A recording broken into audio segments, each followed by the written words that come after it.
O amianto está proibido em mais de 60 países por ser uma substância cancerígena. No Brasil, também foi proibido em alguns estados. Porém, uma liminar do Supremo Tribunal Federal voltou a liberar a sua produção. O amianto é um mineral utilizado na fabricação de diversos produtos, principalmente telhas e caixas d'água. E apesar de já ter sido provado que o seu uso faz mal à saúde, o Brasil continua sendo um dos principais produtores e consumidores do produto. Vamos conversar hoje no Ligado sobre as doenças associadas ao amianto, como fazer o seu descarte e o significado desta decisão do Supremo na luta contra o amianto. É agora, não saia daí. O Ligado em Saúde já está começando.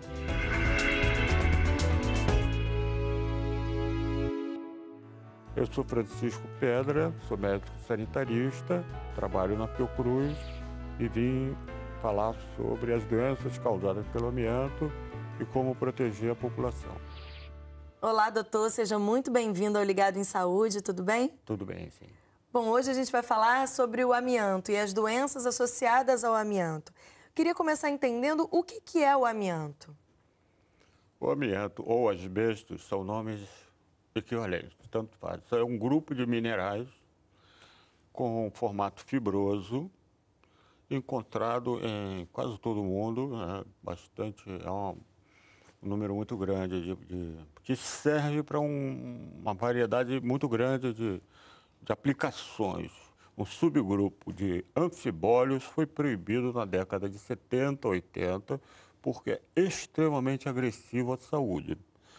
Como ele foi proibido, grande parte do mundo só usa essa variedade do material, que é o crisotila. Crisotila. E o amianto ele é utilizado na fabricação de vários materiais, né? Principalmente telhas e caixas d'água.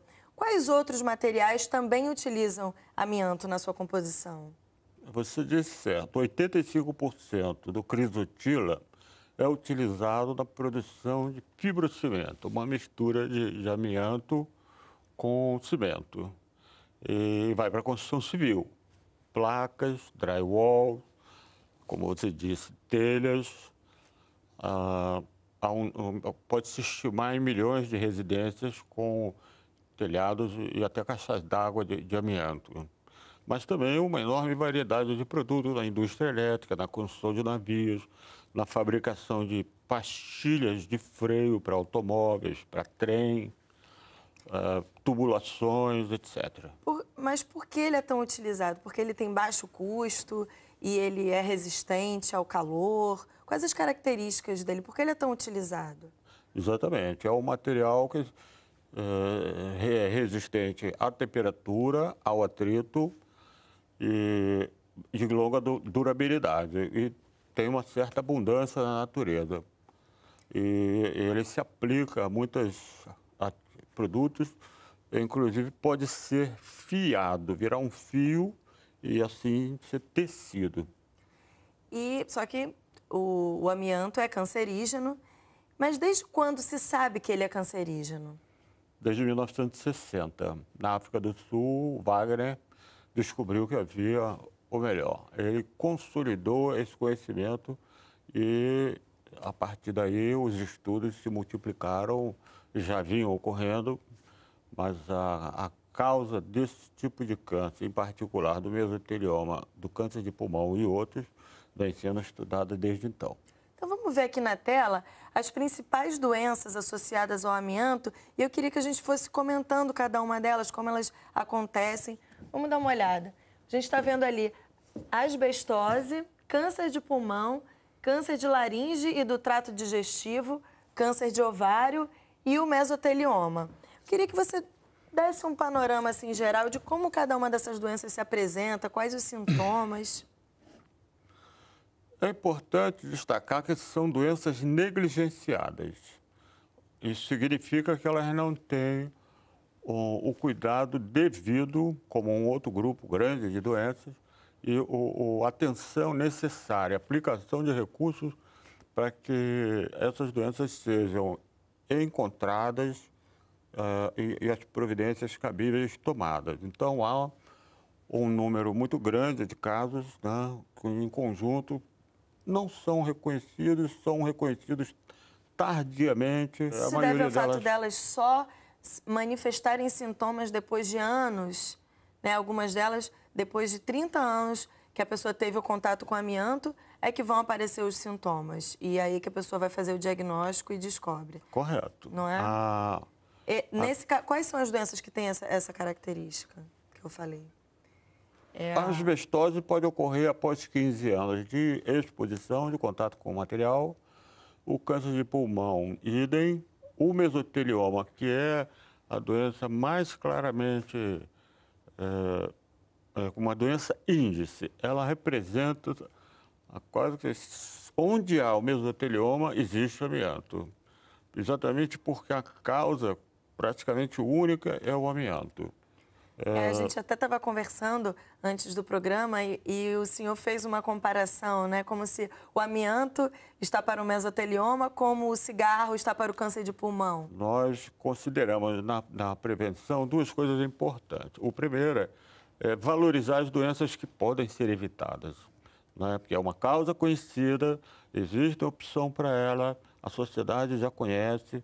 A Europa praticamente toda proíbe o uso do amianto, a Nova Zelândia, a Austrália, os Estados Unidos. E nesses países a atenção é muito mais pronta, preparada, equipada para enfrentar o problema. Como 80% dos casos são provocados pelo amianto, de 80% a 90%, é como câncer de pulmão realmente. Quando você encontra um caso, você pensa em cigarro. Você já associa com... Ou pensa em amianto. E essa contaminação se dá de forma direta? A pessoa precisa estar em contato direto com o amianto para se contaminar? Contato direto, não. Ela pode ter contato indireto. Durante muitos anos, se encontraram casos de esposas de trabalhadores que tinham doenças relacionadas ao amianto, porque o trabalhador chegava em casa, a esposa lavava roupa, se contaminava e adquiria as doenças. É por aspiração. Exatamente. A principal forma de contaminação é aérea. O pulmão é a maior superfície de contato do ser humano com o ambiente. Então, a fibra, ela é despregada, ela é solta do material pelo atrito, por fraturas, por quebra e por vários procedimentos que fazem com que ela se liberte, fica no ar, ela permanece muito tempo no ar, ela é aspirada e ao penetrar na árvore respiratória ela produz esses efeitos. A ingestão de fibras é um assunto mais controverso, mas pode também causar, especialmente porque existe uma certa contaminação entre o material do aparelho digestivo e o respiratório pela garganta. Vamos ver, então, o depoimento da Maria Lúcia, que trabalhou durante 11 anos com amianto e hoje é presidente da ABREA, Associação Brasileira dos Expostos ao Amianto. Vamos dar uma olhada na história dela. Trabalhei na empresa há 11 anos como fiandeira. Fiandeira faz um tipo de barbante que é isolamento térmico. Quando eu entrei na empresa, não era obrigatório usar máscara, né?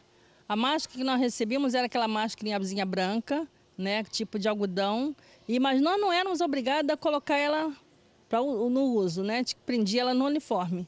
A máquina onde eu trabalhava era poeira demais, né? Todo o nosso setor tinha poeira, né? E mais tarde é que falaram que praticamente usar máscara. E depois, com o tempo que eu saí de lá, uns 6 para 7 anos que eu saí de lá, veio uma amiga minha aqui na minha casa, né, que é a Dona Rosa, que é fundadora da ABREA, uma das fundadoras da ABREA, que já faleceu também. Quando ela chegou, ela me encontrou com muita falta de ar. Ela falou, você está com falta de ar igualzinho a mim? Você tem o mesmo problema meu. O que o médico te falou? O médico me falou que é uma alergia. Aí ela falou assim, isso não é alergia. Aí marcou para mim fazer o exame na Fiocruz. Eu chegando na Fiocruz, com as pesquisas que lá fizeram, né, me disseram que eu tinha asbestose. Nos meus exames mostrou que eu tinha asbestose. Como que a asbestose interfere na vida da senhora? A asbestose interfere na minha vida com muita falta de ar, né? É você saber que você está limitado. Você chega no médico, o médico diz para você, você tem uma doença irreversível. E isso é muito difícil quando o médico fala para você, não tem jeito. Você vai ter que conviver com ela, você vai ter que mudar totalmente o seu jeito de viver. Não pode fazer muito exercício, né? Você não pode varrer mais uma casa, você não pode esfregar mais uma roupa na mão, né? Até para você se calçar, você não pode ter calçado que te exige muito, tem que ficar baixando. E agora eu só vivo com taco cardíaco. Só vivo com taco cardíaco e isso o médico já falou. Isso é por causa da bestose, né? Porque aí o pulmão força muito o coração. Muitos colegas de trabalho da senhora tiveram problemas depois que saíram, que pararam de trabalhar? Vários, foram vários. Nós já perdemos mais de 30 amigos, assim, com problema de diabetes. Fora aqueles que nós perdemos o contato, né? Que não temos mais contato, né? E de vez em quando a gente fica sabendo, fulano morreu. Aí morreu de quê? Morreu com problema de falta de ar. Mas não sabia o que era falta de ar, né? E hoje em dia nós lutamos sim pela vida para que outras pessoas que já trabalharam com amianto ou que alguém da família trabalhou com amianto, né, venha saber do problema que acontece no amianto, né? Para se cuidar.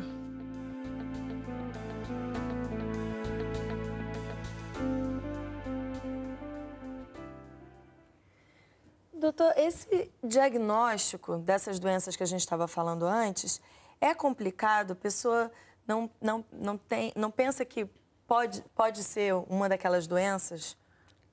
É um diagnóstico difícil, complexo de fazer. É uma doença rara, muitos profissionais não são treinados para reconhecer. É preciso um treinamento muito sofisticado para o patologista reconhecer a lâmina.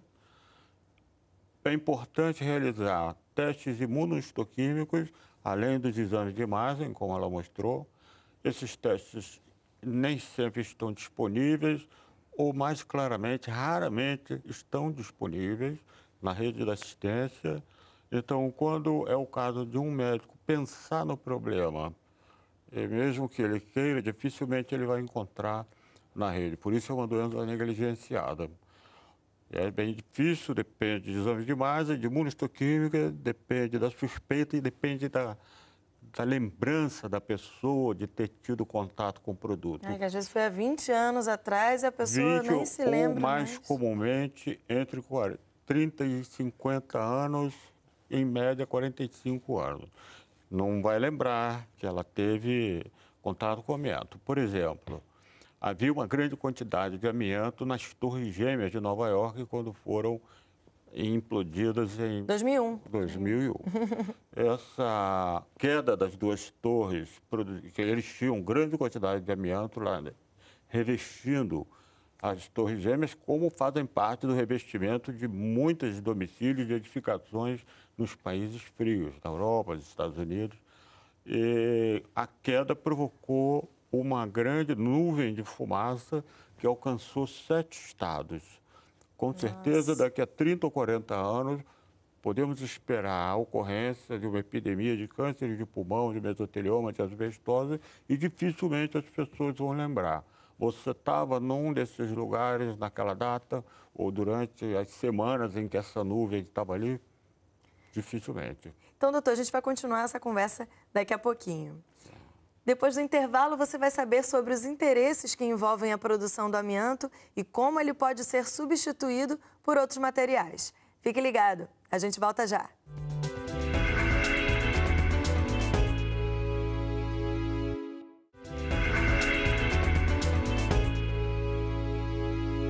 Estamos de volta e a conversa hoje é sobre doenças do amianto. Meu convidado aqui no estúdio é o Dr. Francisco Pedra, médico sanitarista.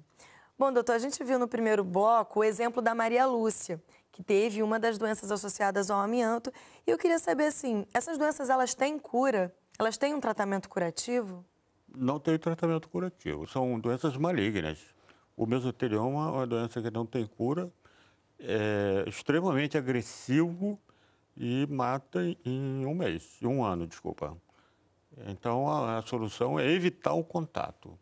Não aspirar fibra de amianto, por isso 55 países já proibiram o uso do amianto, Nova Zelândia, Austrália, Estados Unidos, Canadá. E tem uma forma de se proteger nesse contato? A única forma segura de usar o amianto é usando uma vestimenta hermeticamente fechada, com proteção na cabeça, máscara de respiratória e máscara para os olhos.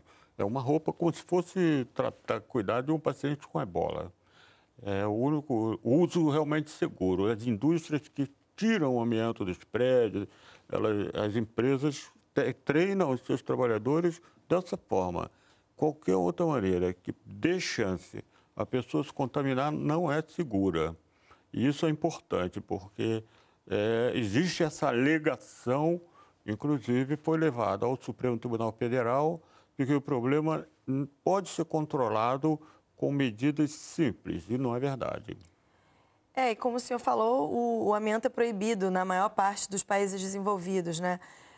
Mas em países como a Colômbia, México, aqui no Brasil, o consumo e a produção ainda são muito grandes. O Brasil é o terceiro maior consumidor e o quarto maior produtor. E agora está em vigor essa liminar no Supremo Tribunal Federal que libera o uso do amianto em alguns estados que já tinha sido proibido nesses estados e entra essa liminar para fazer essa liberação. Como é que o senhor vê essa posição do Supremo Tribunal? Um risco evitável. A proibição é uma recomendação da OMS, da Organização Internacional do Trabalho, de todas as sociedades médicas e de epidemiologia, dos especialistas em pneumologia. É uma determinação imperiosa. A indústria do amianto, através de outros atores, acionou o Supremo Tribunal Federal com uma alegação de uma ação aplicada através de uma ação de inconstitucionalidade. O Supremo concedeu uma liminar autorizando o uso e a comercialização e a fabricação de produtos com amianto, que autoriza o uso do material enquanto o Supremo não decide o mérito da causa. Me parece que é uma frente de enfrentamento do problema onde realmente houve um certo... Mas o avanço da sociedade para tirar o amianto do ambiente, das fábricas, é inexorável. Existem avanços na vigilância sanitária, proibindo a venda nas lojas, ou melhor, atento à comercialização, à construção civil, que é a maior cliente consumidora do amianto, que 95% da crisotila é empregada na construção civil, então é importante o treinamento dos trabalhadores, o enclausuramento do material, enquanto não há proibição efetiva. E existem alternativas, né, ao uso do amianto. A gente vai mostrar agora um projeto da Fiocruz que substitui o amianto por outros materiais em uma comunidade que fica no entorno do campus Fiocruz da Mata Atlântica. Vamos ver.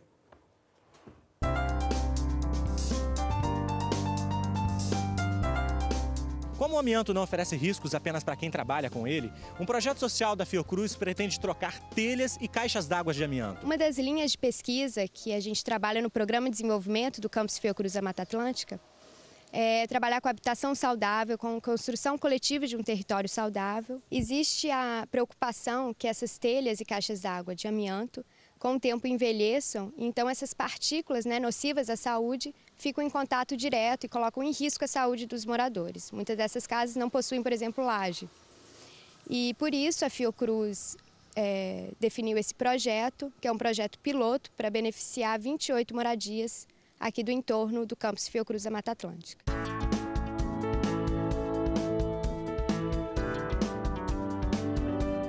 Achei ótimo deles vir dar essa condição para a gente, né? E vir esclarecer o motivo da troca, né? Pelo uma telha mais saudável, que não oferece risco à nossa saúde. Eu ouvi pela televisão que esse tipo de material, né, prejudica a saúde durante um tempo, vem causar vários dano à saúde da gente, né? E isso aí é perigoso, né? A gente ter esse tipo de material dentro de casa. Esse projeto está sendo realizado no Programa de Desenvolvimento do Campus Fiocruz da Mata Atlântica e tem parceria com, por exemplo, o pesquisador Hermano de Castro, também da Fiocruz, com a Associação Brasileira de Expostos do Amianto e com a Associação Brasileira de Indústrias e Distribuidores de Produtos de Fibrocimento, através da qual a gente fez contato para doação de telhas de fibrocimento e de caixas d'água de polietileno. As obras, elas vão ser promovidas pela Fiocruz, assim como a capacitação dos trabalhadores, né, da empresa contratada, para saberem como manusear, né, um material que é nocivo à saúde, usando os equipamentos de proteção individual adequados. Também vão ser capacitados para o armazenamento e descarte do amianto. Esse projeto aí, né, vem tranquilizar a gente, né, de forma que saber que eu e a minha família a gente vai ter uma vida mais saudável.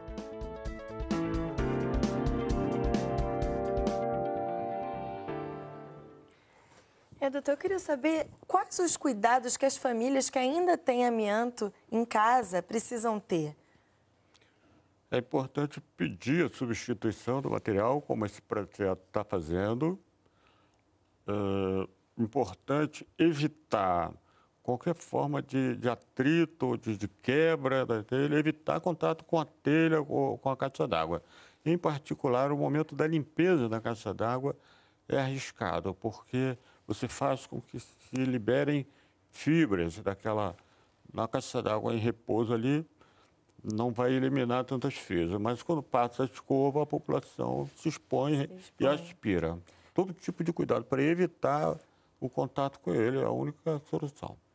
E quando, por exemplo, a telha fica mais envelhecida, o risco aumenta? Com certeza, né? Porque sempre há deposição de sementes, de fungos, de plantas, que por seu crescimento provocam a fragmentação e a liberação de fibras. É importante ter clareza que em algum momento da vida daquela telha, daquela caixa d'água, vai haver uma fratura, vai haver um trauma, vai haver algum atrito ou impacto mecânico que vai quebrar aquela telha. Isso é inevitável. Em Fukushima, no Japão, houve um tsunami que fez com que muitas residências e muitas instalações como amianto se liberaram. Então, necessariamente, na história daquele prédio, daquela casa, vai acontecer alguma coisa que vai liberar o amianto. Qual a forma correta de fazer o descarte desse material? Existe a resolução 358 do CONAMA, o Conselho Nacional de Meio Ambiente, que determina a obrigatoriedade de que sejam criados aterros tóxicos, aterros industriais, que deverão ser o destino final para não ficar no ambiente, como você não pode jogar. E representa um risco ambiental também, além de um risco para a nossa saúde, é um risco para o meio ambiente também. Com certeza, e em particular, o descarte é uma preocupação grande, porque a ausência dele faz com que um conjunto muito maior de pessoas tenha contato. Na vizinhança da Eternite, em Guadalupe, é frequente você ver descarte de produtos ao ar livre e até oferecidos aos moradores de baixa renda para botar telha nas suas residências, como por falta de poder aquisitivo, eles usam material que está ali disponível, o refúgio industrial ou que foi jogado ali. Dessa forma, há contaminação em grande quantidade. A alegação de que é possível controlar a exposição de alguma forma, em primeiro lugar, não é verdade, porque nós estamos vendo aqui que o amianto circula livremente na nossa economia, na nossa sociedade. Os lixeiros, os garis, acabam transportando material para descartar no lixo comum e são categorias numerosas. Os trabalhadores da construção civil são 13 milhões e meio no Brasil, não sei dizer o número no Rio de Janeiro, a metade é informal, a metade é formal, nem todos trabalham com amianto, mas seguramente é um número com 7 dígitos. Nossa, é muita gente, né? Então a gente tem que lutar mesmo por essa proibição e evitar ao máximo o contato com esse material. Certamente. Doutor, muito obrigada pela sua presença aqui no Ligado em Saúde. Por nada, eu agradeço a oportunidade, essa é uma causa de interesse da sociedade e é preciso que a gente esteja bem esclarecido e com cuidado, que é um perigo enorme que nós podemos nos livrar, nós temos opção. Muito obrigada pela sua presença. Por nada. Bom, hoje falamos sobre doenças do amianto. Se você tem alguma dúvida ou quiser sugerir algum tema, envia pra gente. Os contatos estão aparecendo no seu vídeo e você também pode falar com a gente pela nossa página no Facebook. É só curtir e participar. A gente se encontra no próximo Ligado em Saúde. Tchau!